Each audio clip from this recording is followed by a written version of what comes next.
All right. Welcome back to Unfazed Review. Hello, everyone. How you doing? So, right now, I'm sure you guys are inundated with the news and dealing with a lot of that kind of stuff. So, this entire episode, we're going to focus on the past. We're going to kind of give you a little vacation from the day-to-day and look backwards and talk about history and hypothetical stuff. And, yeah, so my first question for Emmett today is, if you could live in any other era besides the modern times, where would you live, or when would you live, and why? Oof. That's super tough. When we were talking about this a little bit earlier, and we asked Max, who obviously knows a lot about history, he's a history major, he said the height of the Roman Empire. Is that right? Because I guess that would be the time when everything is still ancient, but quality is still pretty clean, pretty decent. There's a lot of stuff to do, good food, good bathing, good art, good culture. But I think, I don't know about you, but I definitely think for me, it would be like the Old West. Me too. Old West. Yeah, Old West. I mean, if I had to say, like, if I couldn't do the 1980s, because I have an affinity for the 1980s, that would be my number one choice. Yeah. Like, for sure. For time travel, for everything. 1980s. 1987, I think, would be a sweet spot. But if I couldn't pick that, if I had to go further back in time, and if I couldn't have the modern amenities, the Old West for sure, dude. Like, Old West would be great for adventure, not so good for personal hygiene. Right. I would miss brushing my teeth and all that. But if it couldn't be anything in the last 100 years, I would definitely say Old West. You'd still have whiskey, you'd have women, you'd have adventure. Things would have been really rough, but could have been kind of interesting and fun. Yeah. You know, if you had the right mindset, if you were in it for adventure, you know? Yeah, it's true. And there are, I mean, on the subject of hygiene, there are like baths and stuff. I still think there are baths. We would do it like once a week. And then remember when we both, I think, at separate times went on that tour of the Titanic? Yes. And I remember one of the things that stood out to me was like there was a jar of toothpaste. Is that 1913? 1912? Yeah. I forget. I'm gonna grab my water. Keep talking. Yeah, early 1900s. There was one of the objects that stood out to me that was completely preserved was like a jar of toothpaste. Yeah. It was a ceramic jar that you would like take the toothpaste and just put it in there. So perhaps there was some early kind of toothpaste that was in the Old West, but yeah, and I think I seem to remember something where they could brush their teeth with like horse tail bristles. They had some. I think there was something. I think there was a conscious. I mean, they did have dentists back in the day, back in the Old West. I think they'd make you just chug some whiskey and fucking yank your teeth out. That's but they did have dentists. So there was. And I remember in one of the Fable games, what you use for condoms is like a lamb colon or something like that. It was really disgusting. The lamb was still alive. Yeah. Fuck. But anyway, that's just like a side note. The cleanliness is a side note. What I think we really dig is just the adventure. 100%. It is the final earthly frontier. 100%. And that's something that's really cool about it. And I think that's why people love games like Red Dead Redemption and stuff so much, because there's that romanticism of the Old West. Yeah. And all through history, I mean, like, especially in cinema, it's like there's always been a love of the Old West. I mean, Westerns have been so popular since the beginning of cinema. Yeah. You know? Yeah. It's like, and then later on, especially in the 50s and 60s, there were so many freaking Westerns. And I think not just in the U.S., but in the entire world, there's like that appreciation for that adventure and that kind of last final frontier, you know? Yeah. What I really appreciated about there was that remake of The Lone Ranger that was kind of subparly received, but one of my favorite aspects of it was that there were some flash forwards of Tonto, who became like this circus spectacle. He was like he was like one of the last like Native American warriors, and people would like take pictures with him, and it was really sad, but there was something about it that was very real, because people really did like snapshot that time period. Yeah. And wish it just like lived forever. Wasn't it Wild Bill or Buffalo Bill? Yeah, Buffalo Bill. Buffalo Bill, he like continued on into the 1900s and kind of was the last of that breed. Yeah. And he had like, I don't know if it was a native chief or who he had. He had some guy with him, and I think he had not Calamity Jane, but someone like that with him. And he had like a bunch of people that were sharpshooters and had like this whole crew of like an old Western circus, and they were like the last of their breed, you know. And they would tour around up until like 1910s, and I think up until the 1920s, and did these like Wild West shows, you know. Yeah, yeah. Just crazy. So I think that's always like, even after it was fresh, like only a few decades after the Old West had kind of died, there was already an appreciation for it. I think it was already immortalized, and people thought it was special, you know. Yeah, I think it represents like the true freedom and will of like choice that people had. 100%. Yeah. Just movies like with Robert Redford and Paul Newman. Like, what was it? What was the one? Butch Cassidy. Butch Cassidy and the Sundance Kid. Yeah. Like, yeah, that's iconic for being like the last option we had for true choice and true will to like, you know, live freely. Well, the adventure was really real, and the danger was real. And kind of like we were talking about earlier, we were having a little bit of a conversation about this earlier, where it's like, back in the olden days, the Old West and beyond, life was rough. Yeah. I mean, like, things were not easy for anybody. Just getting a meal, you couldn't just go to your fridge. You didn't have a fucking fridge. It's like you had to hunt for your meals. You had to really struggle to survive, and that's why, you know, people only lived in their 30s and 40s, and you were lucky if you lived beyond that, you know? If you made it into your 60s, you were ancient, you know? And I think that's the reason why a lot of people were so eager to go into battle, whether it be the Civil War or going back even further in history to any war, any conflict. People were eager to lay their life on the line because, one, I think they were bored. They wanted the adventure. And second, life wasn't that long, you know? Yeah. And so maybe when you're surrounded by death like that and it's such a glaring reality, maybe you're a little more apt to put your life on the line, you know? Yeah. I mean, there's something enticing about having to really work for a living. I mean, again, games like Red Dead Redemption, where you actually have to like go out and hunt so the camp can eat. Yeah. Like, that's such a basic amenity. Yeah. And things are so good now that we don't have to think about those things, but the idea, take it for granted. Yeah, the idea of things that are so basic and fundamental being these really big obstacles is, I don't know, there's something like exciting about it. The struggle was kind of, I don't know, kind of rewarding. Yeah, it really is. It really is. Which is wild. And that's what I think is our trouble with these times, is that everything is so good and everything that is beyond us is so hard to obtain that it's kind of disheartening. Where like we have trouble with it. Kind of spoiled. Whereas, you know, going out and just hunting and, you know, eating a good night's meal is a little more enticing, because it's like it's something that's more tangible and feels like you could actually obtain it. Mm-hmm. But is still incredibly rewarding. Whereas now you just go down the street to a Burger King and you get your meal for the night. But it's obviously not nearly as heroic. If you had to hunt the burger, it would be a lot more sense. Yeah, well, you hear some people talking about, like, modern hunters in our modern era, talking about going out hunting and how satisfying that is. And whether you're against hunting or not, that's kind of beside the point. But people who do go out and hunt, it's like, it's rewarding to them. You know, it's like they're really going out and earning that. And if they're serious about it, they can, you know, make that meat last for like 6 months or longer. Yeah, right. You know, and it's like I think there's something to be said about that. And there's a certain satisfaction that comes along with that, you know? 100%, yeah. I went hunting once with a friend of mine, James, from high school. Okay. He's a good guy, great guy. And, we went hunting, and I remember I spotted a squirrel. Ooh. And I shot the squirrel. Good meat, good eats. I felt so bad about it. I didn't eat meat for like a month. You killed it? I killed it. Oh, shit. I shot it with my shotgun. And I felt so bad. Was there anything left? You shot a squirrel with a shotgun? We gutted it, and I think we made like a wallet out of it or something, like a fur wallet. Oh, I know, it was really weird. You still have the wallet? No. Ooh. James had it. James has it. But I remember I felt awful about it. But I knew, I went out there because I knew I had to do it.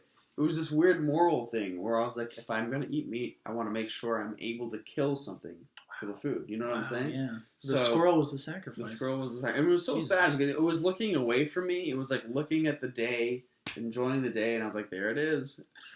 Boom. Got him. I know. It was so sad.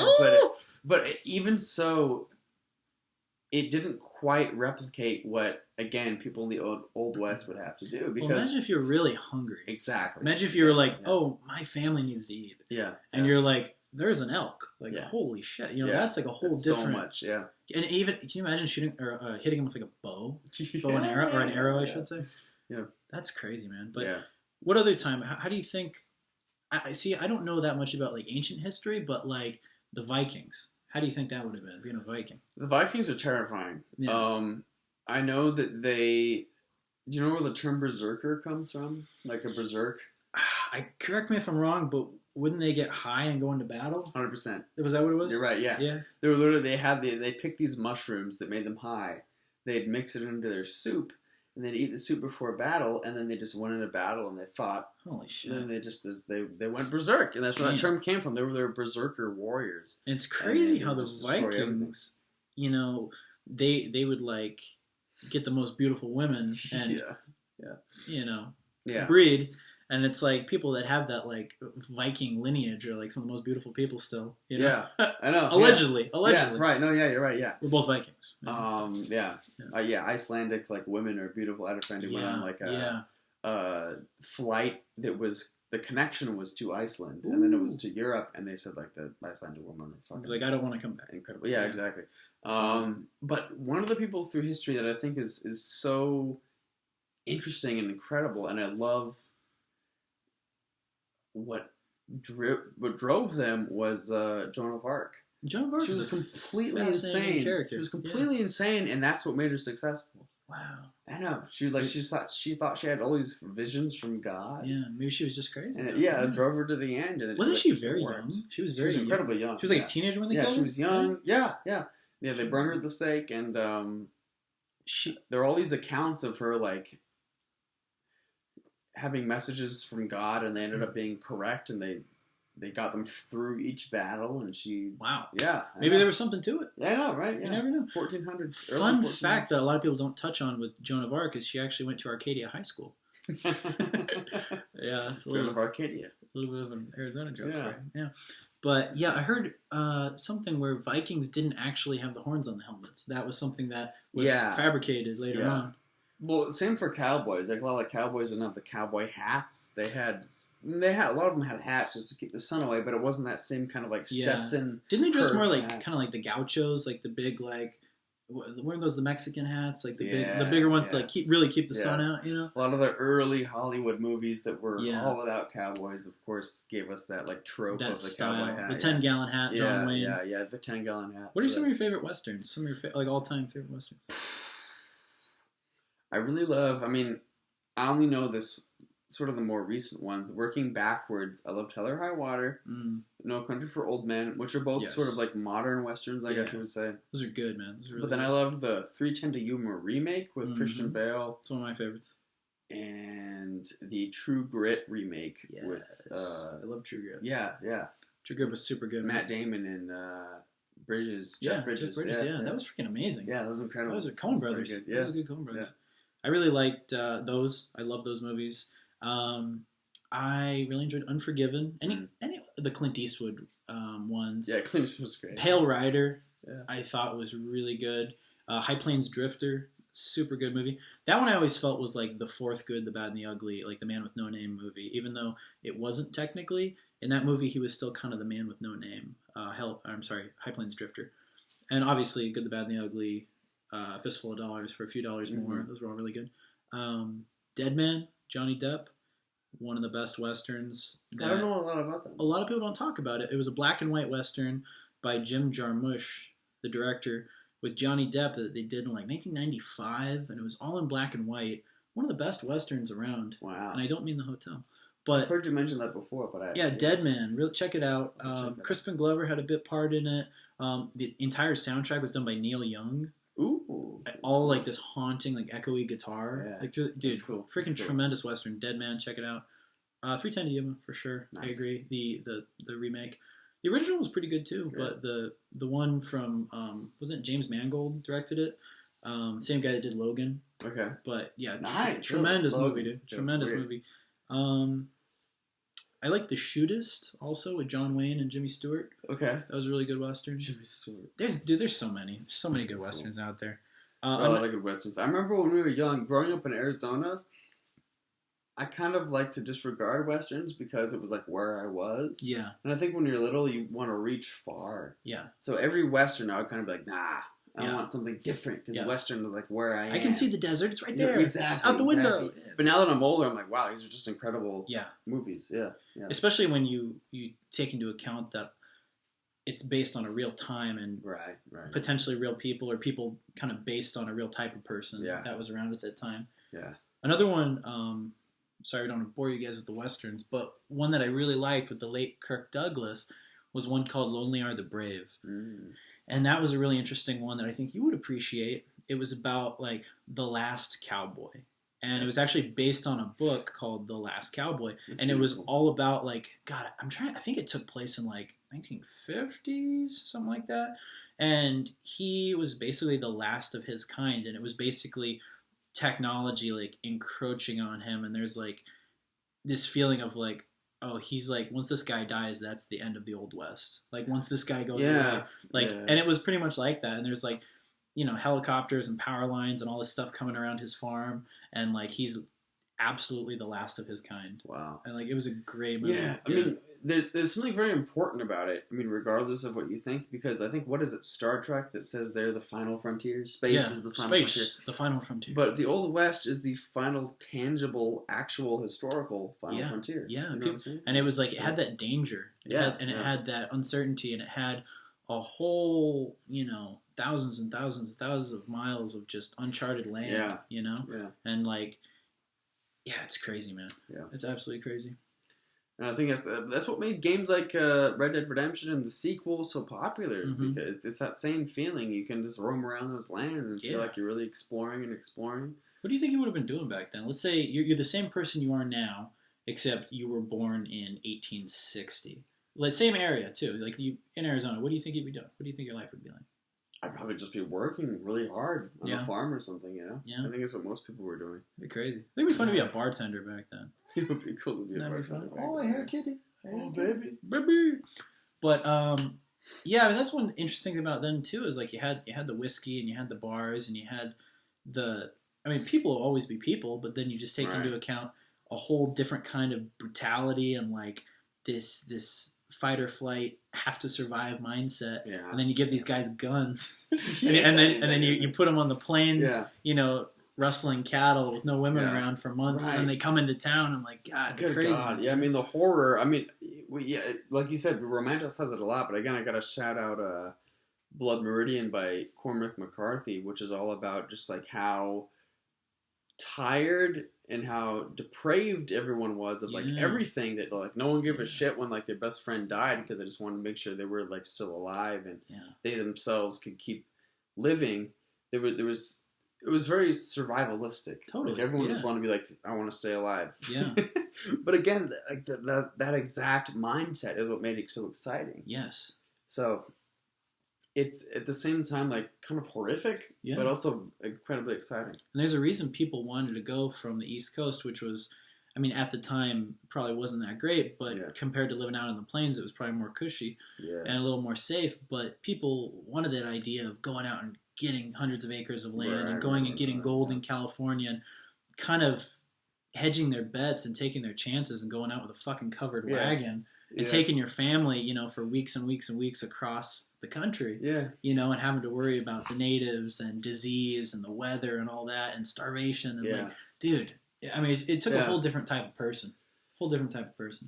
Seinfeld's got a good bit about that, where he says like going on a vacation, like nowadays you just go on the plane, you don't think about it, it's a couple hours, you enjoy it, you come back. But then in the olden days, if you want to go on a vacation, right, on the wagon, it's like the worst. What, like 5 years to where you want to go, and then you're there, and then you're like, all right, this was great, and then you come back, and your life is over. Exactly. It's like you want to talk about toilet paper issues. Yeah. Dear God. Yeah. No. What did they use for toilet paper? Rags? What did you use? You just didn't use toilet paper? That's funny, because those are some of the most interesting aspects of that time, and you don't really hear a lot about it. It's like, what did you wipe your ass with when you're in a covered wagon in the middle of Tennessee, or the territory? It's not even Tennessee yet. You know, the fuck do you do? Corn cob? You get a dry... I've heard they use dried corn cob sometimes and wipe their ass with Well, I think about how disgusting handkerchiefs are. Ooh. Like, you just blow your nose with it and put it back in your pocket. I wonder if there was something similar to that for your ass. Oh, the asserchip. The asserchip. Yeah, the I'm going to wipe my ass, put it back in my pocket. Yeah. I can tell you, people were probably very stinky. That's one thing you don't hear about the old... You know what I find amazing is that we still have a sense of smell. Because I think all throughout history, humans, up until the last 50 years, people were rank. People were stinking. People were disgusting. And it's like, people were really gross. They didn't have any indoor plumbing. Don't you think our sense of smell, from an evolutionary standpoint, would have gone away because everyone was so fucking rank? You're right. It's weird. It's weird that we can still smell. Weird. Or who knows, maybe a couple thousand years ago, early man, maybe we could smell like dogs, and like we could smell like all these different smells, and then over time it's like kind of just condensed down to one basic smell. Weird because like all animals are always obviously out in the open, so if they shit and piss, whatever, they're out in the open, the smell disperses. But we love to confine ourselves to small spaces. It's a lot of fun. So we're always the ones where like we really pocket that smell into a small area. Yeah, some grody. It's disgusting. Yeah, some grody business. But yeah, that's an interesting question about the... I don't know. No, man. That's another Seinfeld one. Don't you think there'd be some historical record of this? I'm sure there is, but I feel like it's back like to you and toilet paper. You have to read like a whole book to find the one spot where they're like... Yeah. And then I wipe my ass with like a corn... Cob, yeah. Yeah. Or I don't know. Well, Emmett and I were working on a script a while back called Poems About the West, and we did include an outhouse scene.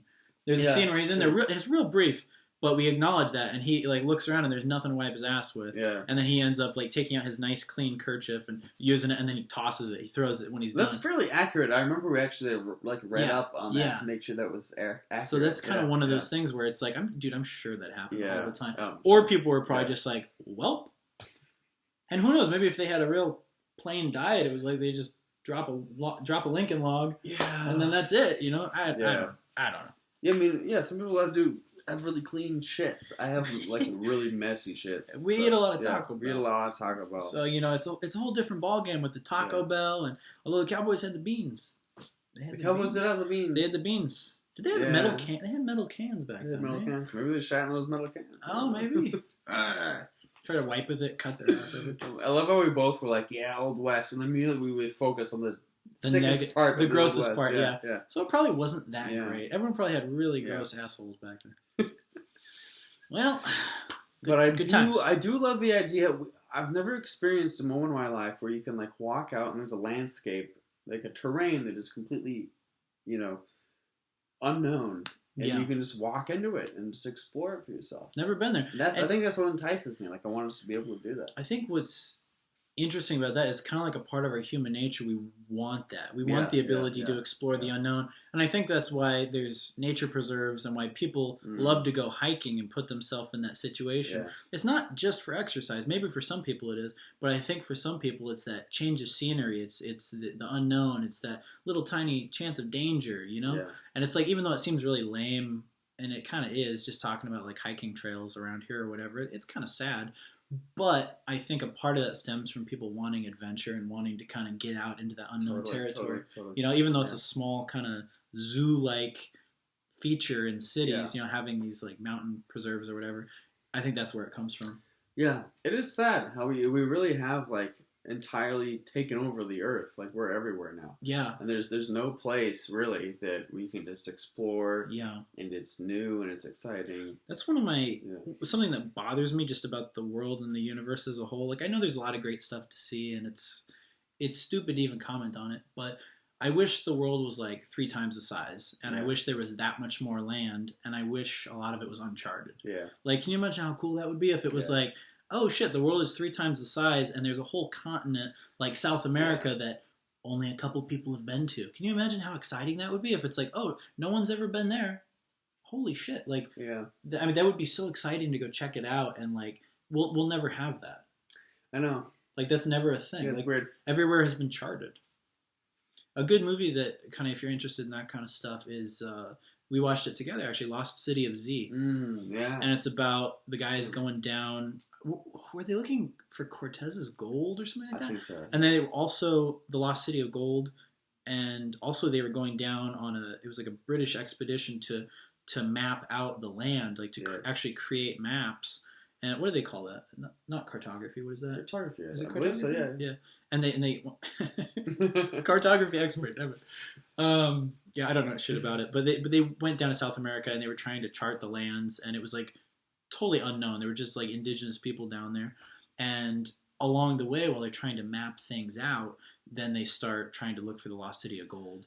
And the main guy becomes Charlie Hunnam's character becomes like obsessed with it, and he and Robert Pattinson go back on multiple expeditions, and they fall in love with this idea of this Lost City of Gold. And that kind of stuff is so interesting to me. And that movie I highly recommend checking out, Lost City of Z, because it's kind of the last of the adventurers. And I think it's one of the truest depictions of like an Indiana Jones type person who is actually like a real person, like an actual account of people going on a legit adventure. Yeah, it was a long ass movie, but I enjoyed it. It was super long. Yeah. It was cool how long it took. It took us really his whole lifetime to really bring that home. He was a real dude too. Yeah. It's crazy. It's fucking crazy. The other thing that's weird is that how enticed we are with that idea. Like we all of us want to explore. Yeah. And again, like it's sad how a lot of that urge has been reduced to video games. So many games that a lot of us want to play are like open world games where you can just explore, because that's such an urge that all of us have. It's in human nature. Yeah.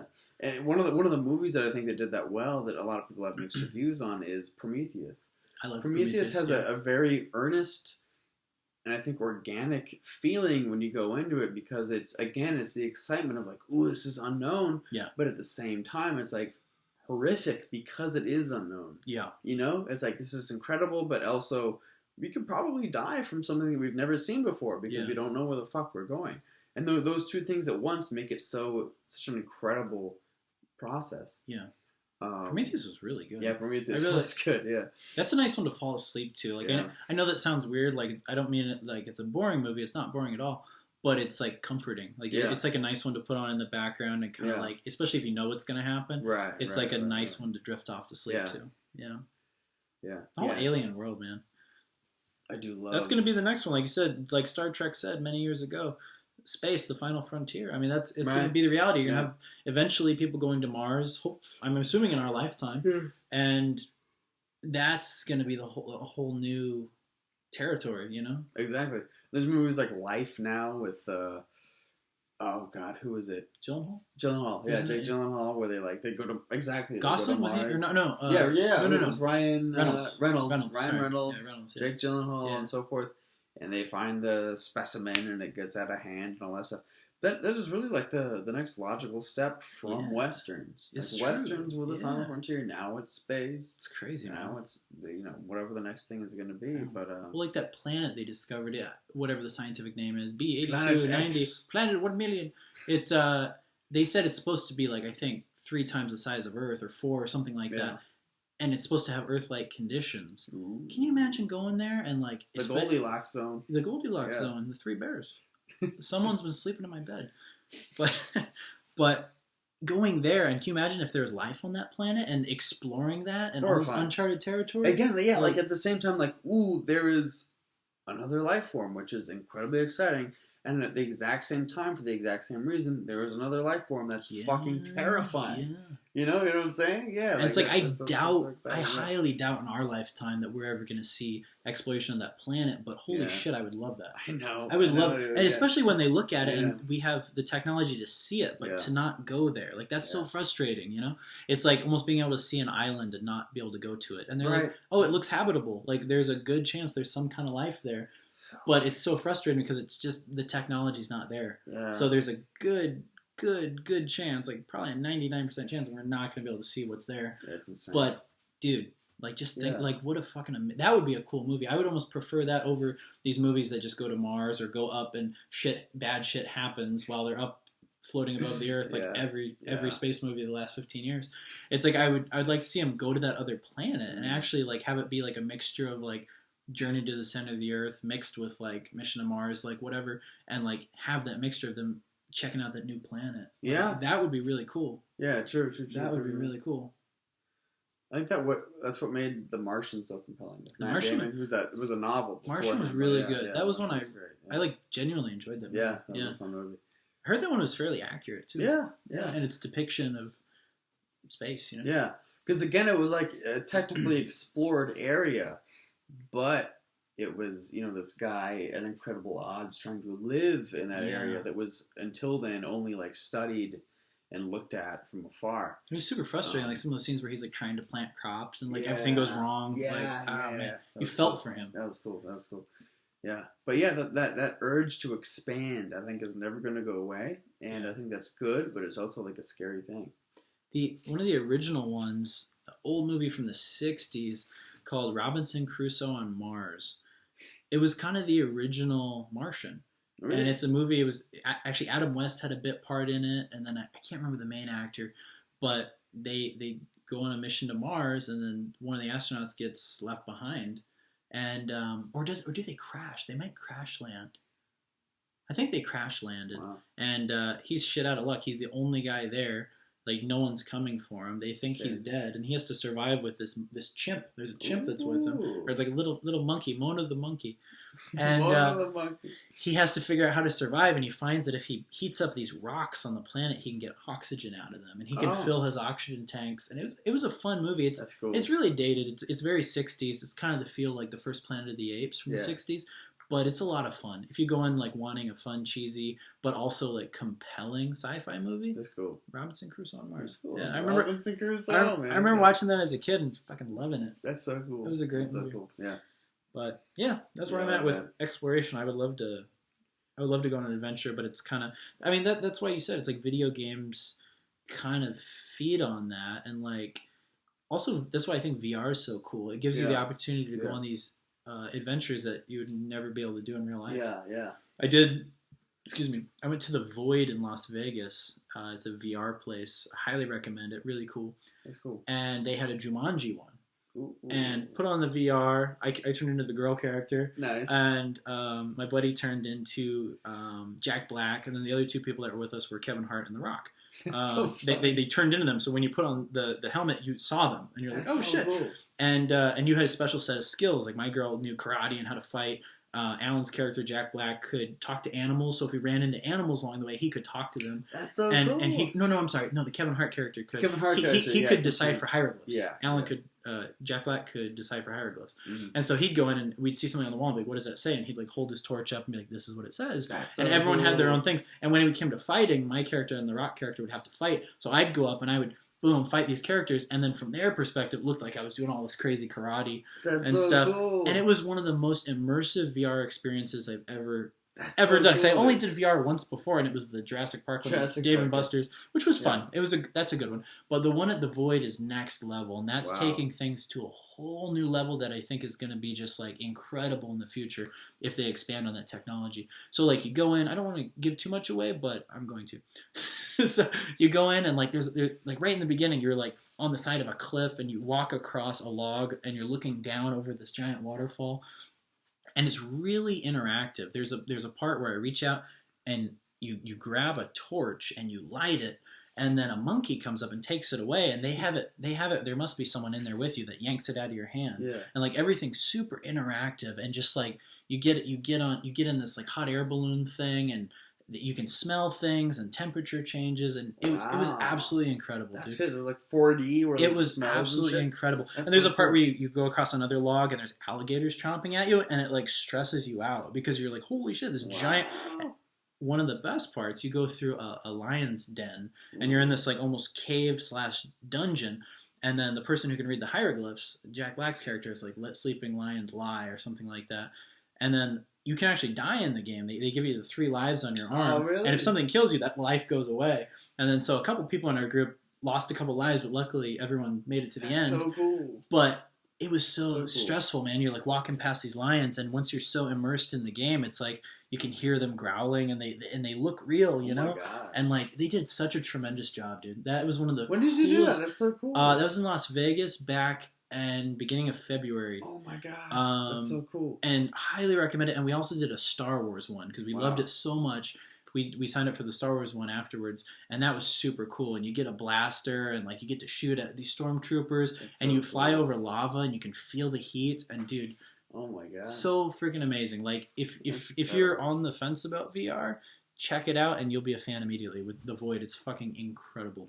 That sounds awesome. Yeah, it was one of the coolest things I've done in a long time. That sounds incredible. Yeah, like if I had that, like I'd want to do it constantly. That's so cool. Like yeah. I remember I did the Star Trek one with you with like Dave and Buster's. Yeah, and that was early. My eyes weren't calibrated, and I could only see out of one eye, and it fucked it up. Sorry, man. That was my only VR experience. So far. That sounds incredible. Though. It was so cool. Well, it's so cool because you're moving around, and it's like in a big enough space where it's like fully interactive. That's so cool. And it was so cool. Yeah, it was one of the coolest things. That's incredible. The Jumanji one specifically, the Star Wars one was very cool. Yeah. It was very realistic, but and it was all Rogue One themed. So you're like shooting. Okay. It's all stormtroopers. Yeah. You're like dressed as stormtroopers, and you're like infiltrating the cool. Death Star basically.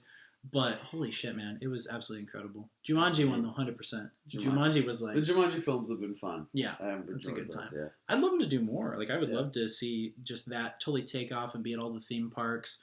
I would love anything you could think of. Like one for the Mummy would be amazing. Gosh, I mean, you could do the scary ones like The Walking Dead. Yeah. You could do. I mean, you could do so many cool ones. Yeah. More Star Wars would be great. Imagine one with a lightsaber. Yeah, dude. Yeah. Shit. That'd be sick. Yeah. Sorry, I just totally fan. No. Again, that's like a new novel experience. That's so cool. I mean, in the future, people will look and be like, "That's silly. We've had that since we were babies." Right. You know, but for me, it was like, holy shit, dude! Like that's a game changer, and I think VR is the way to go. And honestly, if you can invest in some VR companies right now, like I know Blue Hat is one. I'm sure there's some others you can Google that are publicly traded, but if you can get in on the ground floor and get some penny stocks for some VR companies, that'd be cool. I mean, it may not be anything for a while, but I think down the road, VR is only going to go up. Oh, 100%. Yeah, it's going to be a learning tool. It's going to be integrated with our life in a lot of ways. You know, it's never, like I've said a million times, it's never going to be the be-all, end-all. Right. But I think it's going to be huge. I agree. I think it's going to be amazing. It's like, it's not up and coming, but it's still in the process of up and coming. Yeah, it's in incubation. Yeah.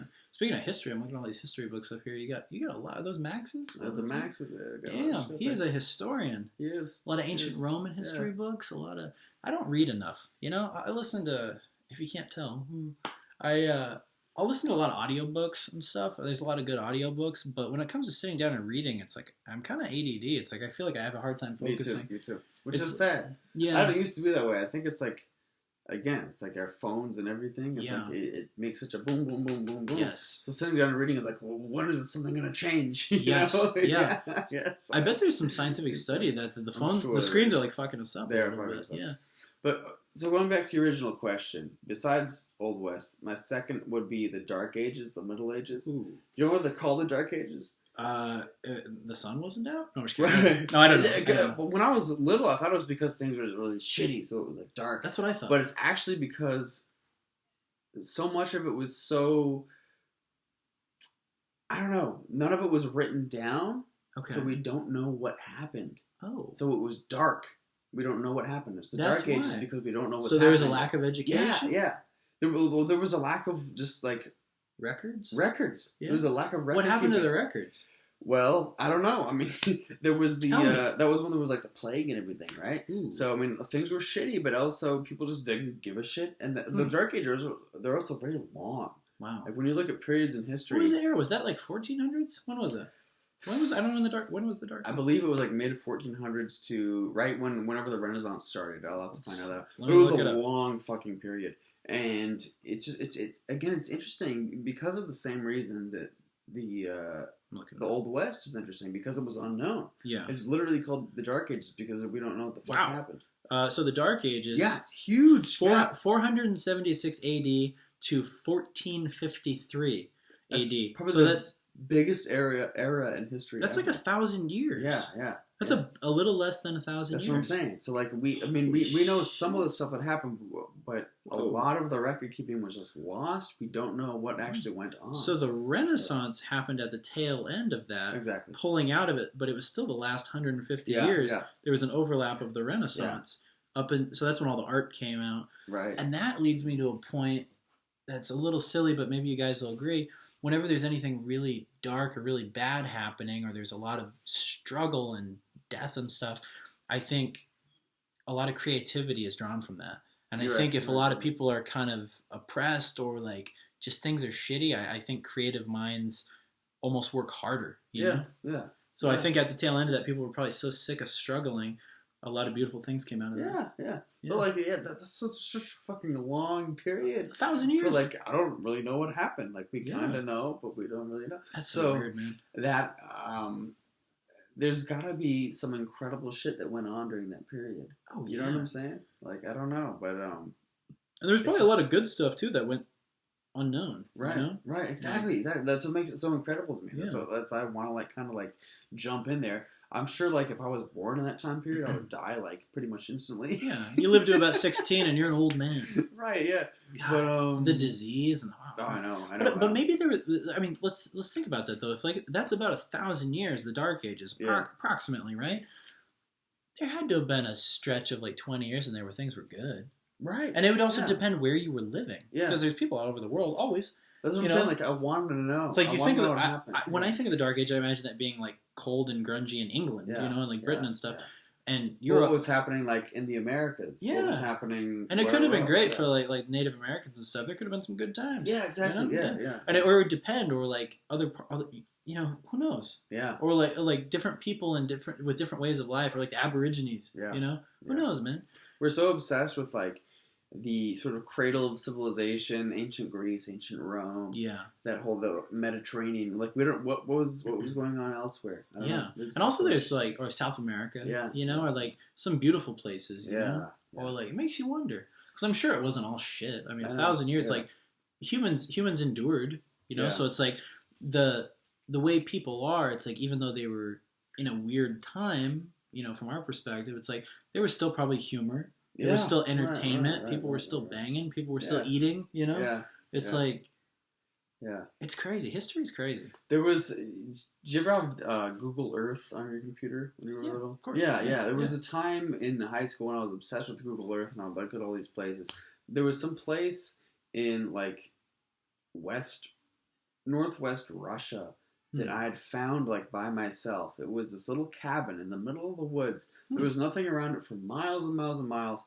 But there was stumbled upon it? Yeah, I just stumbled upon it. You know how you can, like, manually insert pictures for places? Yes. You can, like, look at the pictures of the place when you find it.